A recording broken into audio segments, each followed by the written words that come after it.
امروز میخوایم در مورد ماده‌ای صحبت کنیم که دست طبیعت اون رو از طریق یک بیماری ما هدیه داد و الان ما از اون ماده فعال و اکتیو در درمان بسیاری از مشکلات پوستی مثل آکنه، ملاسما و غیره استفاده میکنیم و اون ماده آزالیک اسیده. با من توی این ویدیو همراه باشین تا با این ماده شگفت انگیز فواید اون و درصدهای اون آشنا بشیم. خیلی خوش اومدین به چنل پریاسه.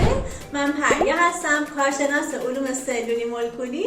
امروز ویدیو هیجان انگیز داریم از مقایسه دو سرم آزالیک اسید، یکی از برند برایت مکس و یکی از برند سبوما آردن. توی مشخصات سرم آردن اومده که حاوی 20% آزالیک اسید، اسیدهای لایه بردار یعنی AHA ها و BHA ها و پنتانول یا همون ویتامین B5 و توی مشخصات سرم برایت مکس اومده که حاوی 10% آزالیک اسید، عصاره گل همیشه بهار و گلیسرینه. قیمت این دو محصول طبق سایت دیجیکالا در آبان ماه 1403 به این صورته.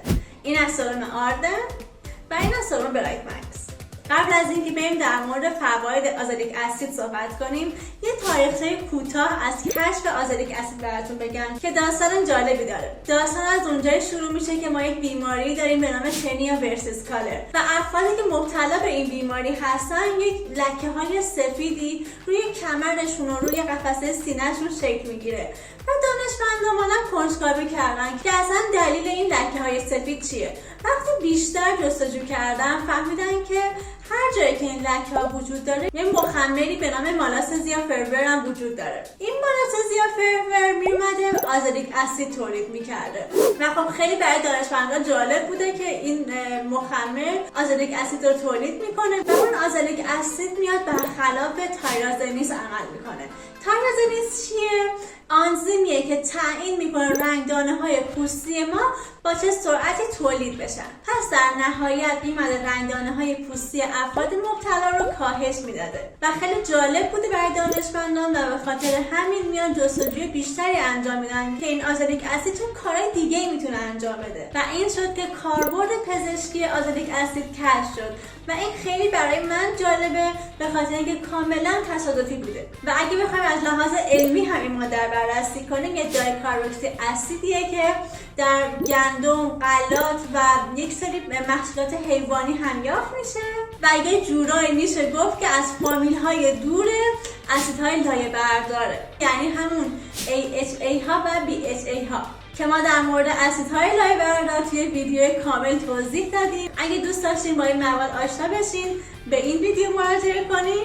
ولی این موضوعی که گفتیم آزالیک اسید به اسیدهای لایه بردار مرتبطه نباید شما رو بترسونه، ولی اگر شما پوست حساسی دارین مثل همیشه اول این ماده رو تست کنین در جاهایی از صورت که کمتر دیده میشه، مثلا این قسمت ها شب تست کنین و واکنش صورت خودتون رو به این ماده ببینین و بعد تصمیم بگیرین که از این ماده استفاده بکنین یا نه. بریم سر فواید آزالیک اسید. قبل از هر چیزی این نکته رو بگم که آزالیک اسید میاد سلول‌های بیش فعال رو تحت تاثیر قرار میده و این یعنی چی؟ معمولا ما اگر لکه روی صورتمون هست و اون لکه ناشی از نور خورشید، افزایش سن و چیزهایی که در گذر از زمان به وجود اومدن، این لکه ها و تیرگی ها جزء سلول های بیش فعال محسوب نمیشن و یک روندیه که در طول زمان اتفاق افتاده.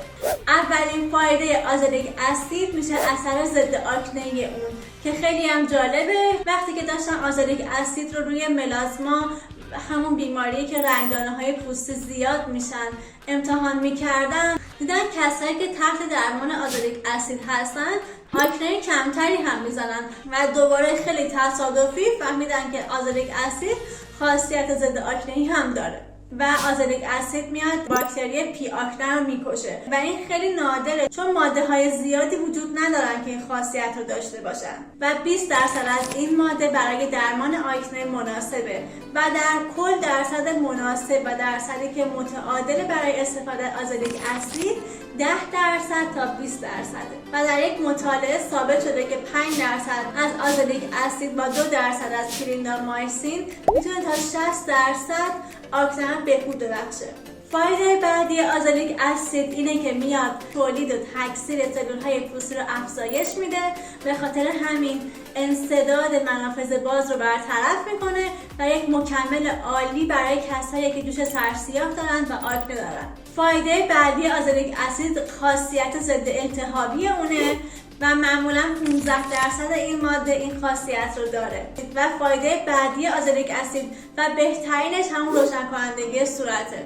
ولی این ماده هیچ تأثیر روی سلول‌های طبیعی شما نداره، پس فکر نکنید برای از این ماده شما مثل گچ سفید میشید و فقط روی سلول‌هایی که بیش فعال هستن تاثیر داره. و آزالیک اسید میاد روی سلول‌هایی که لنتیگو ملیگنا دارن، ملاسما دارن و هایپر پیگمنتیشن پس التهابی دارن که افزایش رنگدانه‌های پوستیه. توی این موارد کمک کننده هست. ولی اگه بخوایم با هیدروکونون مقایسهش کنیم، هیدروکونون میاد روی همه لکه‌های پوستی تاثیر میذاره، یعنی لکه‌هایی که ناشی از نور خورشید هستن، افزایش سن هستن و ملاسما، هایپر پیگمنتیشن. ولی بعضی از آدم‌ها در مقابل هیدروکونون جبهه دارن و یک بحث مفصل برای قسمت‌های بعدی. یه نکته دیگه در مورد آزالیک اسید در مورد فرمولاسیون اونه. یعنی چی؟ کلا آزالیک اسید به صورت پودره و وقتی که میان اون رو استفاده کنن به صورت سوسپانسیون رو در میارن و وقتی که اون مایعی که باش مخلوطش کردن بخار میشه، خود آزالیک اسید به صورت پودر روی صورت شما باقی میمونه. ولی خب این خاصیت آزالیک اسیده و کارش نمیشه کرد. به معنی این نیست که این ماده عملکرد بدی داره، ولی شاید برای بعضی از لحاظ زیبایی مهم باشه. غلظت ایدئال این ماده 10% تا 20% و نسخه دارش از 15% شروع میشه و جالبه که بدونید که وقتی 15% از این ماده به صورت ژل استفاده میشه کارایی بیشتری داره و خب مورد جالبیه به خاطر اینکه گاهی فرمی که این ماده به پوست شما میرسه حتی از غلظتش مهمتره. حالا که به طور کامل با این ماده شگفت انگیز آشنا شدیم، بریم سر مقایسه خودمون. محلول هایی که اول ویدیو معرفی شد هر دو ایرانی هستن و هر دو از برندهای شناخته شده بازار هستن.